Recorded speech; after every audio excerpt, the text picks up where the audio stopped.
বরের আবদার আর আমি যদি পূরণ না করি তাহলে কি কোনোদিন হয়? আমার বর খেতে চেয়েছে হচ্ছে কুরকুরে করে আলু ভাজা আর ডাল। চলে আসছি এখন আমি অফিসের থেকে, এখন বাজে 9টা নাগাদ। আজকে আসতে একটু দেরি হয়ে গেল, কারণ আজকে গিয়েছিলাম বাজারে, কারণ বাড়ির মধ্যে কিন্তু কোনো রকমের সবজি ছিল না। আমাদের কিন্তু এটাই সমস্যা, জানো তো, বাড়িতে যদি সবজি না থাকে তাহলে কিন্তু আর খেতে আর ইচ্ছা করে না। কিন্তু আমাদেরকে বাজারে না যেতে ইচ্ছা করেও কিন্তু যাইতেই লাগে পেটের জন্য আর কি। তাই বলে আজকে আমি এখন সবজিগুলো নিয়ে চলে আসলাম। আজকে আমি অনেক কিছু বাজার করে নিয়ে আসি।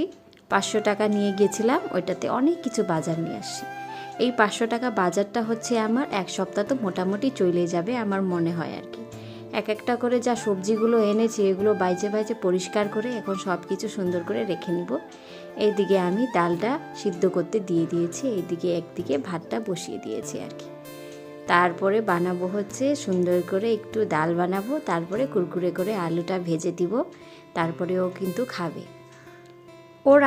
ওর আবদার যদি আমি এখন পূরণ না করি তাহলে হয় না। না, আগে তো যখন ওর মার সাথে ছিল তখন ওর মা কিন্তু ছোট ছোট জিনিসগুলো সব কিছুই ফলো করতো। আর এই